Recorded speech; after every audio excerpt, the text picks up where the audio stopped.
আমি ঋতু আমার একটা নতুন ব্লগে তোমাদের সবাইকে স্বাগত জানাই। আজকের ভিডিওটা এখান থেকে শুরু করছি আর এখন বেজে গেছে প্রায় সকাল 10:30। বাবান পড়ে চলে এসেছে আর মা যেহেতু আছে সেই জন্য কাজ আমার সব কিছু কমপ্লিট হয়ে গেছে, সেরকম কিছু কাজ নেই এখন আর। মা তো সকালে উঠে সব কাজ করে ফেলছে, দেখো মায়ের চানও হয়ে গেছে। আর মা এলেই না বাবানকে খাইয়ে দেয়, বাবান নিজের হাতে আর খায় না, সব সময় খালি দিদুনকে বলে আমাকে খাইয়ে দাও, আমার আর নিজের হাতে খেতে ভালো লাগছে না। তো যাই হোক, এগুলো তো আবদার থাকবেই দিদুনের কাছে। আর দেখো তোমাদের এইটা যে দেখাচ্ছি এটা কিন্তু আমাদের ঘরের চাল ভাজা মুড়ি, জানো তো আমাদের এখানে না মানে ঘরে চাল ভাজে, সেই চাল ভাজার আমরা মুড়ি খাই। এমনি কিনে আনা মুড়ি আমাদের খুব একটা ভালো লাগে না, যেন স্বাদ পাই না। টিফিন নিয়ে বসে পড়েছি আর দেখতেই পাচ্ছ গল্প করতে করতে টিফিনটাও খাচ্ছি, কারণ কাজের তো কোনো চিন্তা নেই, সেই জন্য অনেকক্ষণ ধরে বেশ গল্প করতে করতে টিফিনটা খাওয়া হয়। জানো তো মা আর বেশি দিন থাকবে না, জামাই ষষ্ঠীটা করেই চলে যাবে। এটা বেশ অনেক দিন আগের ভিডিও, জামাই ষষ্ঠীর আগের ভিডিও। এটা জামাই ষষ্ঠীর ভিডিও শ্যুট করা আছে কিন্তু এখনও এডিটিং করে উঠতে পারিনি, সেই জন্য ভিডিওটা আপলোড করতে পারিনি। তো যাই হোক, আস্তে আস্তে সেটাও চলে আসবে। বাবানের যেহেতু সকালবেলায় স্কুল হচ্ছে সেই জন্য না বাবান ঠিক মতো এখন শ্যাম্পুও করতে পারছে না, ঠিকঠাক চান যে করবে সেটাও করতে পারছে না। স্কুল থেকে এসেই আবার টিউশন থাকছে, সেই জন্য চলে যাচ্ছে। আর মাথাতে ঘাম বসে বসে বাবানের না প্রচণ্ড কষ্ট হচ্ছে, সেটাই বলছে মা আমি শ্যাম্পু করতে পারছি না আর মাথায় আমার খুব কষ্ট হচ্ছে।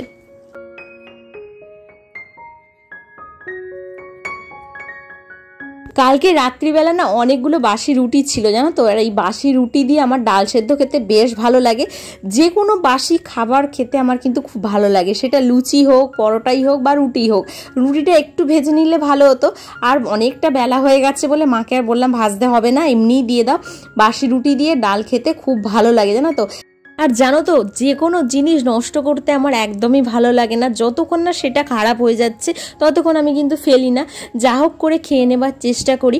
তো স্বরূপ কিন্তু আবার রাগ করে, জানো তো, কারণ এইসব বাসি জিনিস খেলেই শরীর খারাপ হয়, তো সেই জন্য ও বলে কি দরকার, তার থেকে ফেলে দাও, ফেলে দিলে শরীরটা খারাপ করবে না, শরীরটা ঠিকঠাক থাকবে। কিন্তু ওই যে আমি ফেলতে পারি না। তো যাই হোক, দেখো কাঁচাও হয়ে গেছে, অনেকক্ষণ আগে কাঁচাটা কমপ্লিট হয়ে গেছে, মেশিন চালিয়েছিলাম আজকে, তো সেই জন্য চলে এসেছি ওপরে। আর এত গরম, ওপরে দাঁড়ানো যাচ্ছে না এক মুহূর্ত। সকালবেলা কেচে নিলে শুকনো করতে দিয়ে দিলে না ভালো হতো, কিন্তু সকালবেলা আর তাড়াহুড়ো করে হয়নি। তো এখন অনেকটা বেলা হয়ে গেছে, প্রায় বেজে গেছে এখন 11:15 মতো। আর এই সময়টায় ছাদে এত গরম, একদম ছাদে দাঁড়ানো যায় না। আমি মাঝে মধ্যে ওই জন্য চিন্তা করি যে আমরা এই 5 মিনিট ছাদে এসে কাজ করছি, আমাদের এরকম কষ্ট হচ্ছে, আর আমাদের বাবারা বলো সারা দিন এই বাইরে রোদ্দুরে খাটছে, খেটে উপার্জন করছে, তাদের তাহলে কি অবস্থাটা হচ্ছে, তারা সংসারটা চালানোর জন্য কত কষ্ট করছে বলো। আমরা তো তবু বাড়িতে পাখার নিচে অনেক সময় বসে আছি, কাজ করছি, আবার ভালো না লাগলে আবার বসে পড়ছি, কিন্তু তাদের উপায় নেই, তারা যেহেতু পরের কাছে কাজ করে, কারোর আবার নিজস্ব কাজ আছে, তো তাদের সেরকম অনুযায়ী কাজ করতে হয়। তো এই গরমে তাদের কত কষ্ট হয় আমি মাঝে মধ্যে খালি চিন্তা করি। বেশি চিন্তা হয় বয়স্ক মানুষদের নিয়ে, আমি তো আমার বাবাকে নিয়ে সবসময় চিন্তা করি আর বলিও যে বেশি রোদ্দুরে থাকবে না। অনেকক্ষণ পর আবার ভিডিওটা শুরু করছি, আর এখন সন্ধে হয়ে গেছে, তাড়াতাড়ি রান্নাটা বসিয়ে দিয়েছি। রাত্রিবেলা আজকে পনির করব, আর পনিরটা আমি ঘরেই তৈরি করেছি। পনির আগে না আমি ঘরে তৈরি করতাম না, কিনেই আনতাম, কিন্তু এখন দেখছি ঘরে তৈরি করে তার স্বাদটা কিন্তু পুরোপুরি আলাদা। আর এই পনিরটা খেতে আমাদের বাড়ির সবাই খুব ভালোবাসছে।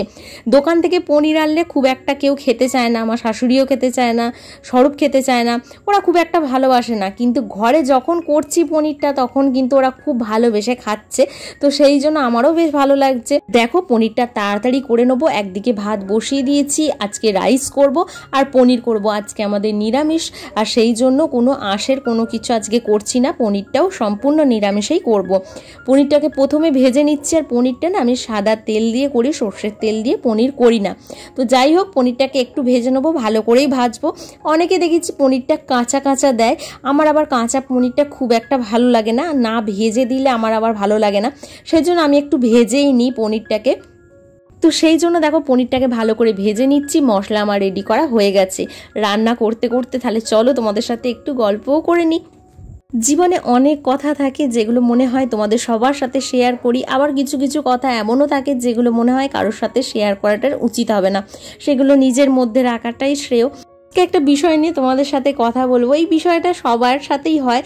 এখনকার আমি দেখেছি জেনারেশনটা এটা খুব একটা করে না, পুরানো জেনারেশনের মানুষগুলোই বেশি এগুলো করে। যাদের কোনো কাজকর্ম নেই, যারা একদম ফ্রিভাবে ঘুরে বেড়ায়, তারাই এসব করতে সুযোগ পায়। আমি কিন্তু সবাইকে বলছি না এই কথাটা, কিছু কিছু মানুষ আছে তাদের উদ্দেশ্যেই বলছি। আমাদের যেহেতু গ্রামের দিকে বাড়ি, তো আমাদের এদিকে না পুকুর বলো মাঠ বলো এগুলো তো বেশি, তো এইগুলোতে না বেশি আলোচনা হয় সবাইকে নিয়ে। কার বাড়ির বউ কী করছে, কার বাড়ির বউ কোথায় যাচ্ছে না যাচ্ছে, এইসব নিয়ে সমস্ত কিছু আলোচনা, বুঝতেই পারছো। আর আমি যেহেতু ভিডিও করি সেই সব নিয়েও কথা হয়, কানে তো সবই আসে, সবই শুনতে পাই, কিন্তু কিছুটা ইগনোর করে যাই। সব কথার উত্তর দেওয়া মানে বোকামি। তো যাই হোক, এখানে মশলাটা একবার দেখিয়ে দিই। সাদা তিল দিয়েছি, অল্প জিরে দিয়েছি, চালমগজ দিয়েছি কাজু বাদাম, দেখো পেস্ট করে নিয়েছি এখানে। আর এখানে তো জিরে ফোড়ন দিয়ে দিয়েছিলাম, আর টমেটো আর ক্যাপসিকাম দিয়ে একটু নাড়াচাড়া করে ভেজে নিয়েছি। এখনও পর্যন্ত আর্নিং তো কিছুই হয়নি, শুধু চেষ্টা করে যাচ্ছি মাত্র। তো তাতেই না অনেকেরই প্রশ্ন থাকে যে এই যে ভিডিওগুলো করছো, এই যে সময় নষ্ট করছো, কি দরকার সময় নষ্ট করে। মানে কিছু কিছু মানুষ থাকে তো যে নিজেরাই তাদের বক্তব্য রাখতে ভালোবাসে, শুনুক বা নাই শুনুক নিজেদের বক্তব্যটা রাখতে তারা পছন্দ করে। তো তারা তো কিছু এই বিষয়টা নিয়ে তারা কিছু জানে না, তো সেই জন্য তাদের নানা রকম কৌতূহল থাকে যে বউটা কি পাগল হয়ে গেল না কি, রান্না করছে, রান্না করতে করতে ভিডিও করছে, সংসারের কাজকর্ম করছে সেইগুলোও ভিডিও করছে। তার মানে ঘর মোছা বলো বাসন মাজা বলো এগুলো আবার ভিডিও করে, এগুলো আবার ভিডিও করে দেখানোর কি আছে, তাহলে নিশ্চয়ই কাউকে দেখাচ্ছে, কেউ নিশ্চয়ই আছে। তো নানা রকমের কথা তাদের তো থাকেই বলো। মাঝে মধ্যে যে রাগ হয় না এমনটা কিন্তু নয়। আমার বাড়িতে যেহেতু আমার শাশুড়ি মা আছে, তো শাশুড়ি মাকেও অনেক কিছু বলে জানো তো, সেইগুলো আমার শাশুড়ি মা এসে আমাকে বলে। তো তখন কিন্তু ভীষণ রাগ হয় যে যেটা বলার নিজেদের মধ্যে আলোচনা করতে পারে, শুধু শুধু আমার সংসারে মানে ফোড়ন কাটার কি আছে, আবার আমার সংসারের মানুষদেরকে বলার বা কি আছে না। ঝগড়া লাগানোর জন্য চেষ্টা করতেই থাকে, যে কোনোভাবে ঝগড়া লাগাতে হবে। আর সত্যি কথা বলতে কি আমি না একটু রেগেও যাই মাঝে মধ্যে, রাগি না যে তা নয়। সংসারে সব কিছু কাজ করে একার হাতে কাজ করে বুকানকে সামলে ভিডিও করে সব কিছুটা করতে হয় তো। আর সেই জন্য কি বলতো, খুব একটা যে রেস্ট পাই না। তার উপরে যদি কারোর কথা শুনতে হয় তখন অটোমেটিকলি মাথাটা গরম হয়ে যায়। আর সত্যি কথা বলতে কি আমার একদম এসব কথা সহ্য হয় না, কারণ আমি বলতেও ভালোবাসি না, আর সেই কথাটা না নিতেও পারি না। যে আমার হয়ে কেউ কথা বলবে সেটা আমার পছন্দ হয় না। আমি মনে করি যে যার লাইফ সে তার মতো করে বাঁচুক, লাইফটা কদিনের, আজ আছি কাল নেই, তো নিজের মতন করে বাঁচা উচিত। কেউ কারোর লাইফে ইন্টারফেয়ার করার কোনো প্রয়োজন নেই, তবুও কিছু মানুষ করে ফেলে।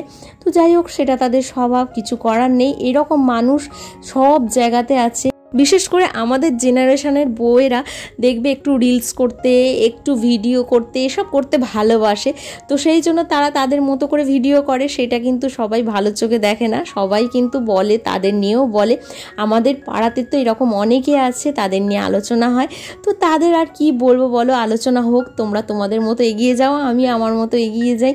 তো যাই হোক, দেখো এখানে রাইসটাও বসিয়ে দিলাম। পনিরটা আমার কমপ্লিট হয়ে গেছে। পনিরটা একটু গ্রেভিটা আমি বেশি রেখেছি, কারণ আমাদের সবাই গ্রেভি খেতে খুব ভালোবাসে, শুকনো খাবার খেতে খুব একটা কেউ ভালোবাসে না। তো এখানে দেখো মা সবজিগুলো কেটে দিয়েছে, বিনসগুলো দিয়ে দিয়েছি ভাজার জন্য, আর কিছু গরম মশলা দিয়ে দিলাম। গরম মশলা দিয়ে বিনসটাকে ভালো করে ভেজে নেবো। বিনসটা আমার মোটামুটি ভাজা হয়ে গেছে, খুব যে ভাজবো তা কিন্তু নয়, একটু যাতে কাঁচা কাঁচা ভাব থাকে সেরকম অনুযায়ী ভাজবো।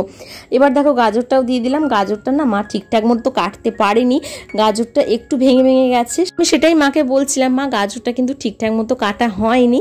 তো দেখো এখানে নুন দিয়ে দিয়েছি, অল্প করে দিয়ে দিলাম অল্প করে চিনি, কারণ মিষ্টি না হলে খেতে একদমই ভালো লাগবে না। আর দিয়ে দিচ্ছি বেশ খানিকটা কাজু বাদাম আর কিশমিশ দিয়ে দেখো ভালো করে নাড়তে থাকছি। এবারে রাইসটাও দিয়ে দেবো আস্তে আস্তে।